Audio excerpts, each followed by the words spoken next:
El otro como estructura disipativa. Un ensayo de Alan Gabriel Julián Montañez.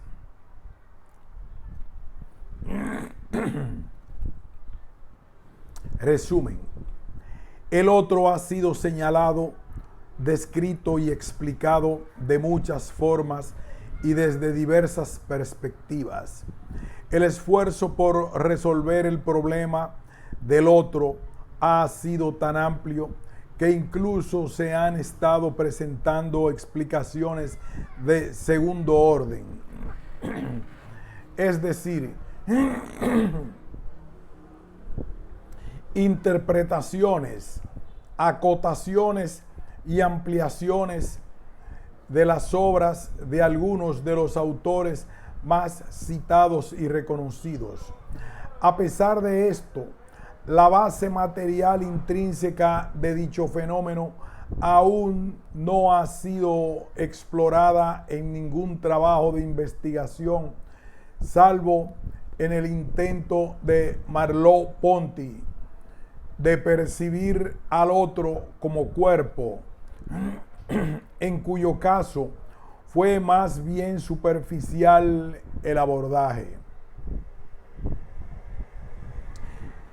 En este artículo se propone partir de los sistemas físicos alejados del equilibrio, denominados genéricamente como estructuras disipativas, para entender lo de el otro es.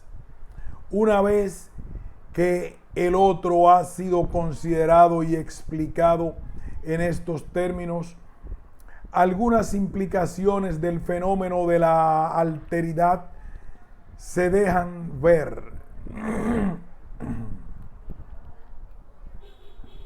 La principal implicación tiene que ver con el cómo el otro influye en nosotros, dejando en claro que el otro no solamente nos permite autodefinirnos, más bien participa en nuestra propia construcción, desarrollo y evolución. Así, el valor que se le asigna al otro puede haber sido minimizado a través de las explicaciones tradicionales que lo consideran la base material de la alteridad.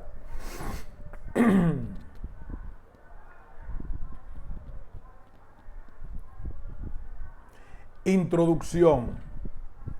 Que el otro no sea nadie propiamente hablando, ni usted ni yo, significa que es una estructura que se encuentra solamente efectuada por medio de términos variables en los diferentes mundos perceptivos y no para usted en el suyo.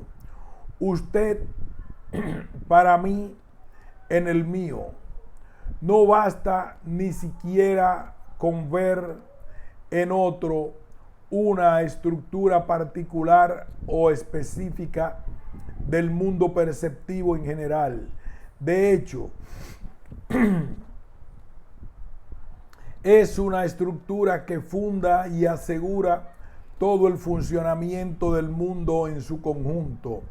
Y es que las nociones necesarias para la descripción del mundo permanecerán vacías e inaplicables si el otro no estuviera ahí, expresando mundos posibles. Gilles Deleuze. El otro ha sido señalado, descrito y explicado de muchas formas y desde diversas perspectivas. Así, autores como Emmanuel Levinas, Carlos Skylar o Stephen Todorov, entre muchos otros, intentaron dar cuenta del fenómeno de la alteridad. Levinas, 1988. Skylar, 2002. Todorov, 2001. El esfuerzo por resolver el problema del otro ha sido tan amplio que incluso empiezan a presentarse explicaciones de segundo orden, es decir, interpretaciones, acotaciones y ampliaciones de las obras de algunos de aquellos autores que son más reconocidos o destacados. Por ejemplo, Kohlhaas Jungers en 1972 publicó la explicación que él hace sobre la obra de Lacan en ¿Quién es el otro? Del mismo modo, Navarro en 2008 presentó El rostro del otro, una lectura de la ética de la alteridad de Emmanuel Levinas, en donde intenta redefinir la obra de aquel, o más recientemente, Pirni hizo público un artículo en 2013 titulado Contra Smith, modelos de alteridad para la convivencia, en donde reelabora las ideas de Schmitt para proponer un marco de convivencia amplio y pertinente en un mundo como el actual. Pirni, 2013. A pesar del esfuerzo realizado para entender al otro, la base material intrínseca de dicho fenómeno aún no ha sido explorada. La única excepción a esto es la idea de Maurice Merleau-Ponty de partir del cuerpo para definir las relaciones con el otro. Merleau-Ponty, 1994.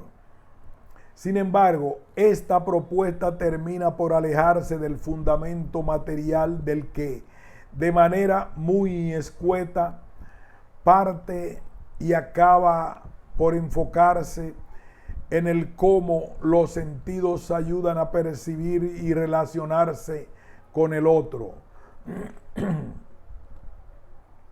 De hecho, resulta significativo que en algunas ocasiones él mismo cuestiona la pertinencia del abordaje físico. Por supuesto, la física del tiempo de este autor no tenía los elementos para dar cuenta de muchos de los fenómenos hipercomplejos existentes, ya que era todavía una física de sistemas ideales. Salvo esa línea de pensamiento que inicia con el cuerpo de discusión del otro, suele centrarse en dos intangibles, es decir, en el cómo se designa o identifica al otro, o al cómo se debe tratar al otro. Esto es, asumiendo los ejes epistémico y axiológico para hablar en términos de Todorov, 2001.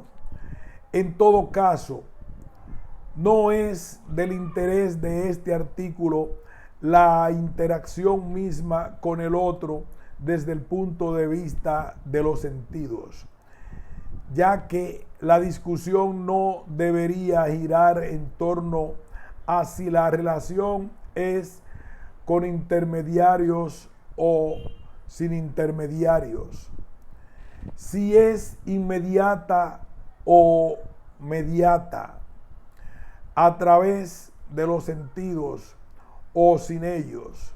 El kit del asunto es que el otro existe y el cómo es que existe y cómo nos afecta su existencia sea esta percibida por nosotros o no. Diversas perspectivas, conclusiones semejantes. Aquí conviene voltear la mirada a las explicaciones existentes sobre el otro. En este sentido, el artículo de revisión que publicó González Silva en esta revista resulta indispensable. González Silva, 2009. En dicha obra se hace una exploración exhaustiva sobre los trabajos sobre la alteridad desde 1970 hasta la fecha de la publicación del trabajo. Además, se bosqueja lo que para el autor es el fundamento de dicho tema, desde las ideas de Platón hasta las de Hegel. De casi 50 trabajos que incluye la revisión, se destacan los esfuerzos para definir la relación con el otro y el sentido pragmático de algunas de las investigaciones. Lo anterior, particularmente desde 2004, y no debido a que antes de este año no se haya buscado alguna utilidad al tema de la alteridad, sino que se estableció cierta tendencia hacia la praxis. Por ejemplo, González, 2007-2008, no utilizó como herramienta para abordar problemas vinculados con la familia, mientras que Pérez, 2006, centró su atención en la aplicación a la pedagogía.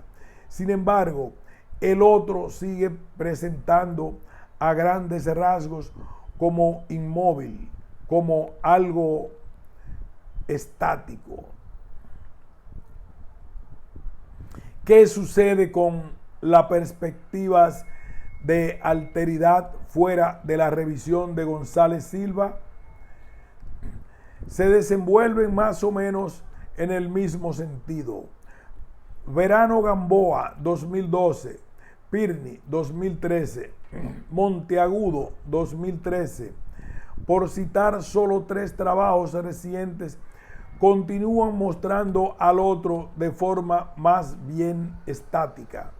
Un caso diferente y por lo mismo notable en la obra de Carlos Scliar, 2002, para él el otro no es el otro, está siendo.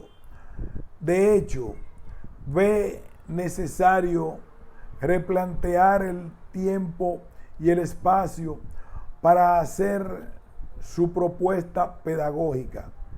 El único inconveniente de la obra de Scliar es que no abunda sobre el particular. Resumiendo, los trabajos referidos sobre alteridad tienen la virtud de definir la relación con el otro e incluso aplicar a problemas concretos el conocimiento existente sobre el tema. No obstante, tienen el inconveniente que, de facto, presentan al otro de manera estática, siendo esta su principal limitación. Se plantea entonces la pregunta: ¿cómo explicar al otro de forma tal que se supere esta debilidad, percibiendo al otro de forma dinámica? Para responder la pregunta anterior, en este artículo se propone partir de un enfoque diferente vinculado con ideas del físico y premio Nobel Ilya Prigogine para entender lo que el otro está haciendo. Por tanto, el fundamento de la propuesta presentada aquí son los sistemas físicos alejados del equilibrio termodinámico, denominados genéricamente como estructuras disipativas. Antes de continuar, resulta pertinente hacer una acotación. El que se utilicen modelos de la física del no equilibrio no es un intento de exportar sin miramientos principios de otras disciplinas a las ciencias sociales. En este sentido, se tiene muy claro que no se puede reducir la totalidad de los procesos sociales a explicaciones de otras áreas del saber. Así, se manifiesta una total concordancia con autores como Georgescu-Royem y el mismo Ilya Prigogine. Prigogine, 2001. Georgescu-Royem, 1981. Lo único que se plantea aquí es que la termodinámica impone límites materiales a las formas de vida y dichos límites se repercuten en nuestras relaciones con el otro y por eso es necesario explorarlos. Este planteamiento sigue lo propuesto por Adams, 2007, en el sentido de que la segunda ley de la termodinámica es un instrumento de trabajo directamente aplicable a los fenómenos sociales sin que medie para esto alguna metáfora. En el fondo, esto es la derivación de las ideas del antropólogo Leslie White. Él propuso básicamente que todo el universo puede ser explicado en términos de la energía. White, 1943. Esto se asume, incluye el fenómeno de la alteridad. Por otro lado, el funcionamiento y vida de las estructuras disipativas se sustenta en los flujos de energía, lo cual está en estrecha relación con el planteamiento de White. Las estructuras disipativas son sistemas autoorganizados que dependen de los flujos de materia y energía para su permanencia. Ante estos flujos, las estructuras disipativas pueden permanecer gracias a que poseen la propiedad de homeostasis y la habilidad para saltar de un estadio a otro en una sucesión que les permite continuar disipando energía, aunque con modificaciones entre los estadios. Esto quiere decir que estas estructuras contienen en sí mismas los elementos para mantenerse durante cierto periodo de tiempo, siempre y cuando continúen disipando energía. Blackburn, 1973. Prigogine, 1977. Tirtania, 1999. La existencia de estas estructuras fue propuesta por Ilya Prigogine en la década de 1960. Zhu, 2012. Como puede verse, las estructuras disipativas son un fenómeno complejo. Es por eso que en el universo hay una gran diversidad de ellas. Algunos ejemplos de estructuras disipativas que nos pueden resultar familiares son la flama de una vela, los seres vivos, los ecosistemas y las ciudades.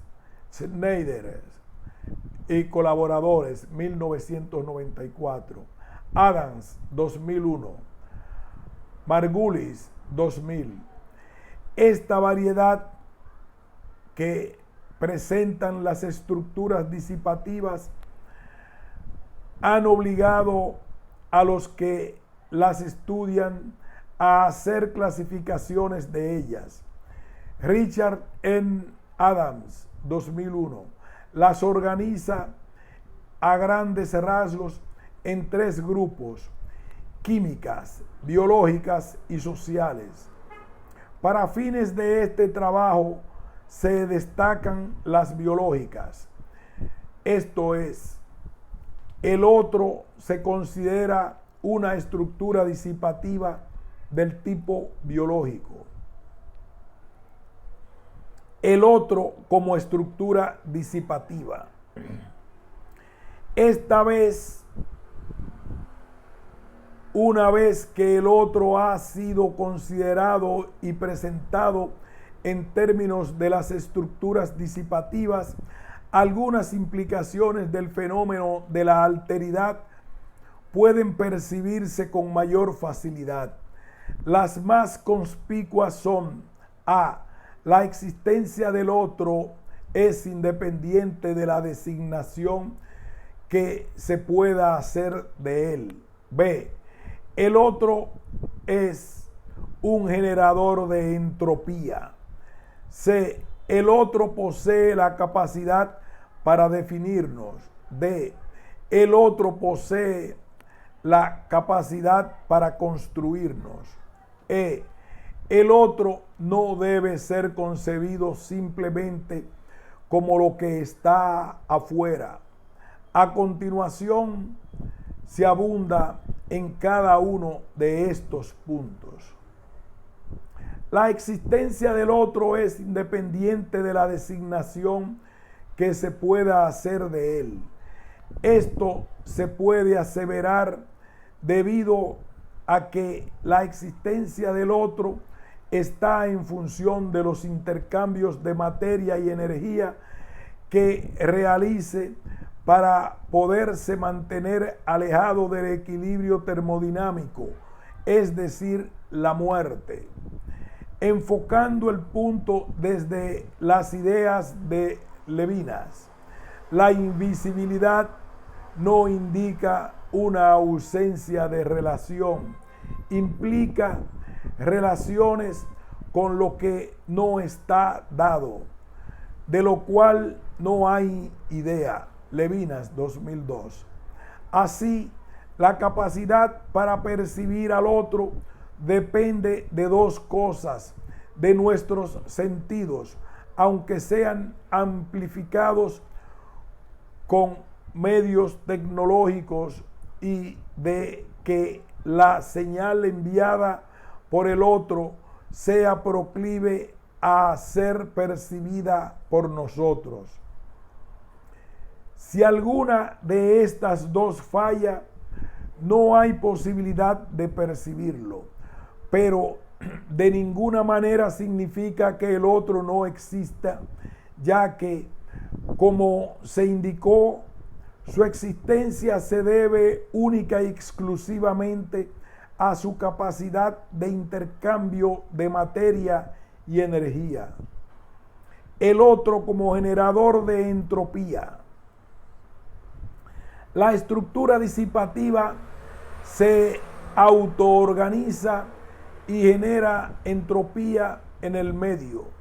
Esto es una condición sine qua non de ella. Hay que descartar, sin embargo, que esta disipación de calor que sucede al transformar energía no solo genera caos o desorden. Tirtania, 2009. Prigogine, 2001.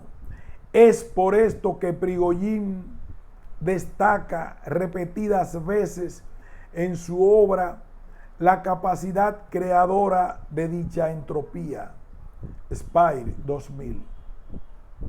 Es decir, el que el otro sea un generador de entropía lo convierte ipso facto en un ente dual, ambivalente, que modificará su medio. nuestro entorno compartido, a veces para perjuicio de las demás estructuras disipativas o a veces para beneficiarlas. De paso, subraya su dinamismo, ya que el otro sea un generador de entropía obliga a asumirlo como en constante construcción. Esto significa que se le tiene que entender en cambio adaptativo, llegando a ser, pero nunca se le puede aceptar como algo fijo o estático. La capacidad del otro para definirnos. Esta es una de las virtudes del otro que ha sido descrita y comentada por varios autores. Uno de ellos es Pirni, 2013. En su trabajo se destacan dos formas en que el otro aporta a nuestro autoconcepto y a la definición de nuestras propias características. Él lo maneja como dos formas de alteridad, el muro y el espejo. ¿Cómo nos define el otro? Al constituirse un límite externo para nosotros, Pirni lo llama figura de alteridad muro. Nos permite definirnos en relación con nuestro alcance. Además, el otro nos ayuda a identificarnos porque se puede ver en él características de nosotros mismos, deseables o no. A esto Pirni lo denomina como figura de alteridad espejo, 2013. Estas son las dos maneras en que el otro nos define, que están de acuerdo con la tesis que se plantea en este texto, ya que las estructuras disipativas poseen fronteras bien definidas que concede la posibilidad del muro, y la vida implica sensibilidad y capacidad de elección. Incluso en sus niveles más primarios, Tirtania 2009, lo cual sugiere la posibilidad del espejo, la capacidad del otro para construirnos. El otro nos construye no únicamente en el sentido de que se enfocó el punto anterior, es decir, como coadyuvante para la propia identificación. No, su capacidad de construirnos va más allá, literal y biológicamente nos construye. Esta construcción que el otro hace de nosotros, que se puede denominar biológica, parte de las interacciones necesarias con el medio. Se dijo que al ser estructura disipativa, necesariamente modifica el ambiente en el que se desenvuelve, en el que nos desenvolvemos, el otro y nosotros, así por cuanto nos condiciona debido a su capacidad de limitar por competencia nuestra posibilidad de hacernos de recursos, sean materiales, energéticos o de información. El otro nos construye. Asimismo, existen recursos que nos hará accesible debido a su actividad, y nosotros a los otros debido a nuestras acciones, a nuestros propios intercambios energéticos y materiales. Entonces, en realidad, no solamente nos limitamos mutuamente, sino que nos creamos recíprocamente.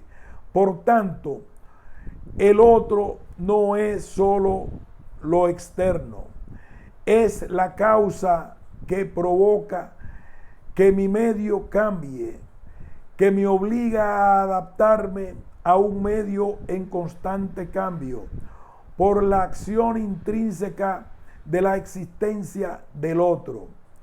La anterior sería una postura semejante a la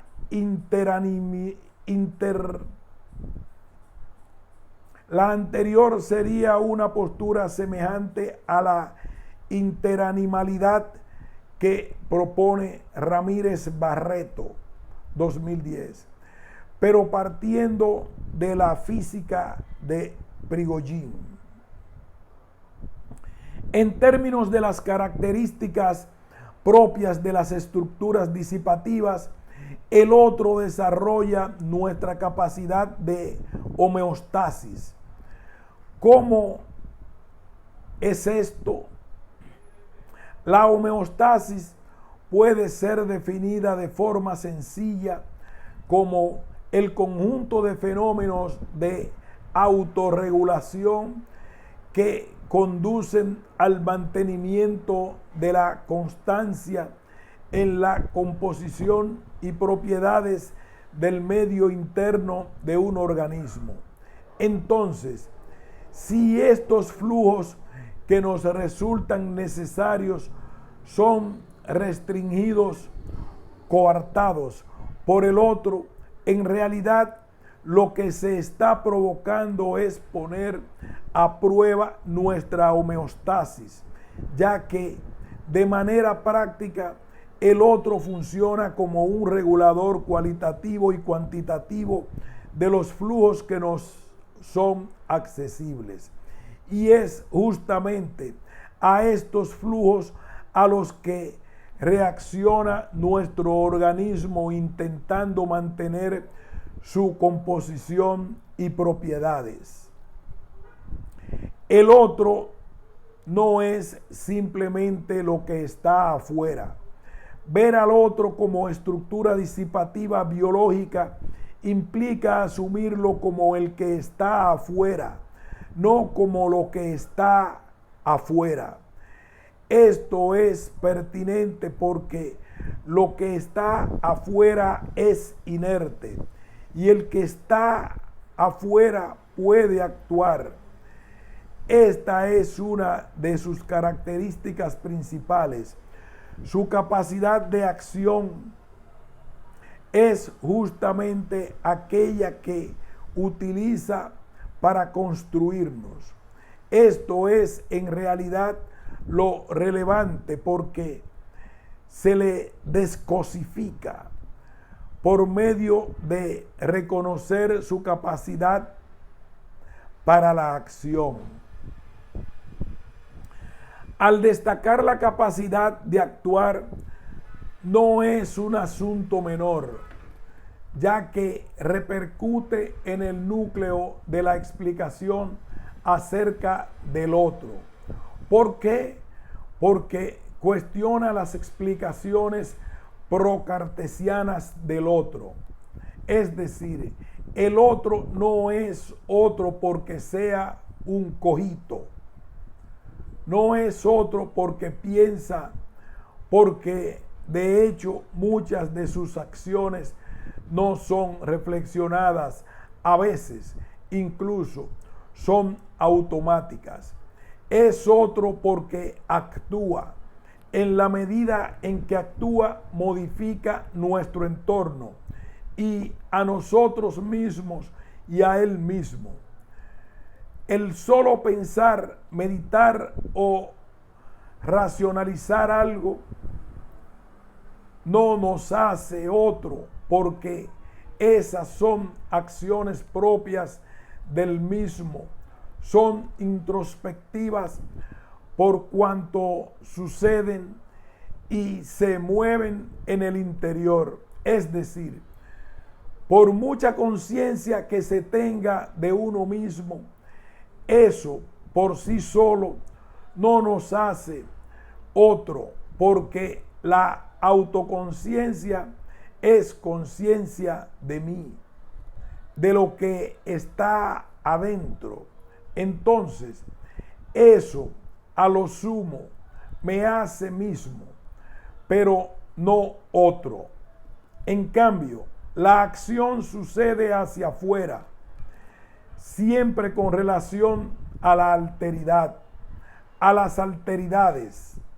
Incluso la acción fisiológica que se asume privada, íntima, propia en realidad, como se expuso anteriormente, vincula al exterior, es mediada desde el exterior. Conclusiones. El considerar al otro desde su fundamento físico material, es decir, como estructura disipativa, permite distinguirlo con mayor claridad, ya que al percibirlo desde una perspectiva no tan limitada, se hacen evidentes algunas virtudes que posee. Bajo esta forma de entender al otro, se le presenta como independiente, creador, como ayudante nuestro, pero sobre todo como capaz de modificar el entorno y actuar. Así, el valor que se asignaba al otro puede haber sido minimizado a través de las explicaciones tradicionales que no consideran la base física de la alteridad y que no presentan Así, el valor que se le asignaba al otro puede haber sido minimizado a través de las explicaciones tradicionales que no consideran la base física de la alteridad y que no presentan como estático. Quizás al volcar todo el esfuerzo por conceptualizarlo, por definirlo, por identificarlo, se dejó un poco de lado su capacidad para la acción. Es decir, el acento se puso en describirlo, no en el dinamismo que implica el hecho de estar siendo otro. Fin de este ensayo.